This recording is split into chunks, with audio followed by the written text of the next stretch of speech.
Hello viewers, আসসালামু আলাইকুম। Welcome back to my channel চাঁদ রেসিপি হাউস। আমি আজ আপনাদের মাঝে লেয়ার লাল মুরগির রেসিপি নিয়ে হাজির হয়েছি। আশা করব আমার আজকের রেসিপিটি আপনাদের অনেক ভালো লাগবে। আর যদি ভালো লেগে থাকে আমার চ্যানেলটি সাবস্ক্রাইব করার অনুরোধ রইল।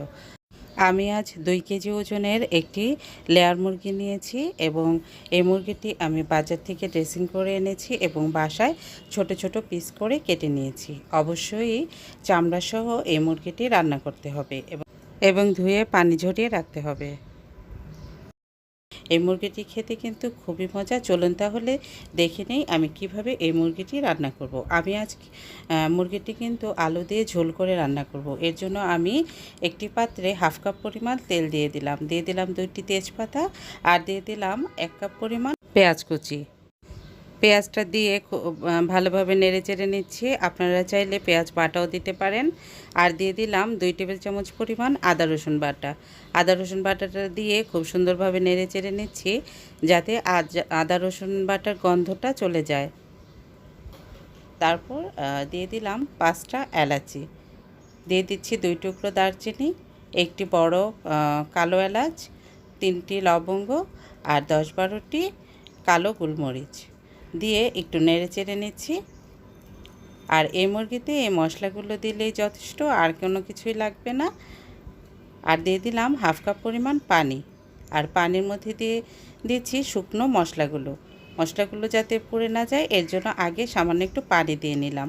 আর এখানে হলুদ, মরিচ ও ধনিয়ার গুঁড়ো নিয়েছি 3 টেবিল চামচ করে। সবগুলো মশলা আমি একসাথে দিয়ে দিলাম। আর এখন আমি আরও একটু পানি দিয়ে দিচ্ছি মশলাটা কষানোর জন্য। দুইবারে হাফ কাপ করে 1 কাপের মতো পানি হবে। এখানে পানিটা দিয়ে মশলাটা খুব ভালোভাবে কষিয়ে নিতে হবে। দিয়ে দিলাম স্বাদ অনুযায়ী লবণ, পরে কিন্তু আবার দেখে লবণ দিতে হবে। প্রথমে অল্প দিলাম। এখন মশলাটা খুব ভালোভাবে কষিয়ে নিতে হবে। কষাতে কষাতে যখন মশলার উপরে এরকম তেল ভেসে উঠবে তখনই কিন্তু আমি এই ধুয়ে রাখা মুরগির মাংসগুলো দিয়ে দিব। সবগুলো মুরগির মাংস আমি মশলার উপর দিয়ে দিলাম, দিয়ে খুব সুন্দরভাবে নেড়েচেড়ে নিচ্ছি। এখন খুব ভালোভাবে এই মাংসটা কষাতে হবে। আমি কয়েকবার নেড়েচেড়ে দিব আর ঢেকে দিব আর এভাবে করে কষিয়ে নিব। খুব ভালোভাবে যখন কষানো হয়ে যাবে তারপরে আমি এর মধ্যে ঝোল দিয়ে দিব। আমি এখন একটু নেড়েচেড়ে দিচ্ছি, তারপর ঢেকে রেখে দিব। আবার ফিরে আসলাম 5-6 মিনিট পর। এখন আবারও নেড়েচেড়ে দিচ্ছি। আবারও কিছুক্ষণ নেড়েচেড়ে দেওয়ার পর আবারও ঢাকনা দিয়ে ঢেকে রেখে দেব 5-6 মিনিটের জন্য। এভাবে করে কয়েকবার ঢেকে ঢেকে এই মাংসটা কষিয়ে নিতে হবে। মাংসটা ভালোভাবে কষালেই কিন্তু এই তরকারিটা খেতে ভালো লাগবে। আর এই লেয়ার মুরগিটা খেতে কিন্তু খুবই মজা। আর আমি আজ একটু ঝোল করে আলু দিয়ে রান্না করব। আর এইভাবে রান্না করে খিচুড়ির সাথে খেতে কিন্তু খুব ভালো লাগে। আমি আবারও ঢেকে দিলাম। ফিরে আসলাম 5-6 মিনিট পর।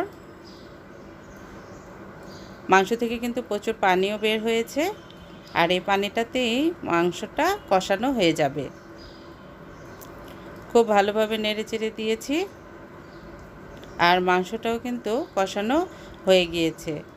এখন আমি ঝোলের যে পানিটা ওটা দিয়ে দিব। এখানে আমি 2 গ্লাস পরিমাণ পানি দিয়ে দিলাম। পানিটা দিয়ে খুব সুন্দরভাবে নেড়েচেড়ে নিচ্ছি। পানিটা দিয়ে নেড়েচেড়ে নেওয়ার পর এখানে আমি দিয়ে দিব কেটে রাখা আলুগুলো। আপনারা যেরকম আলু খেতে চান সেই রকম দেবেন। আমাদের বাসায় এই আলুটা সবাই পছন্দ করে, তাই আমি পরিমাণে একটু বাড়িয়ে দিয়েছি।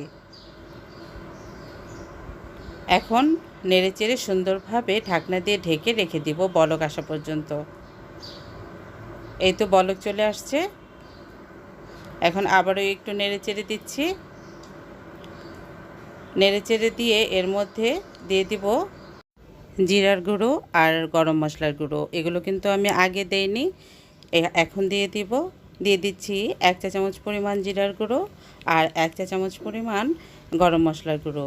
এই মশলা দুটো কিন্তু অবশ্যই দিতে হবে। এই দুটো মশলা দিলেই কিন্তু এই তরকারিটার স্বাদ অনেকটাই বেড়ে যাবে, এটা মিস করা যাবে না। এই মুরগিটা রান্না করতে কিন্তু অনেক সময় লাগে, সহজে সেদ্ধ হতে চায় না, তাই অনেকক্ষণই চুলায় বসিয়ে রেখে মাংসটা সেদ্ধ করে নিতে হবে। আমি কিন্তু অনেকক্ষণ চুলায় বসিয়ে রেখেছিলাম। তারপর মাংসটা যখন সেদ্ধ হয়ে গিয়েছে তখন আমি একটি পাত্রে সার্ভ করে নিয়েছি। দেখতেই পাচ্ছেন রান্নাটা কিন্তু চমৎকার হয়েছে আর খেতেও কিন্তু দারুণ মজা। আপনারা অবশ্যই বাসায় এটি তৈরি করে খাবেন। আশা করব আমার আজকের রেসিপিটি আপনাদের ভালো লেগেছে। আর যদি ভালো লেগে থাকে আমার চ্যানেলটি সাবস্ক্রাইব করার অনুরোধ রইল। প্লিজ সাবস্ক্রাইব করে পাশে থাকা বেল বাটনে ক্লিক করে রাখবেন। এতে করে আমার পরবর্তী ভিডিওর নোটিফিকেশন পৌঁছে যাবে সবার আগে আপনার কাছে। সবাই ভালো থাকবেন, আমাদের জন্য দোয়া করবেন। আজকের মতো বিদায় নিচ্ছি। আল্লাহ হাফেজ।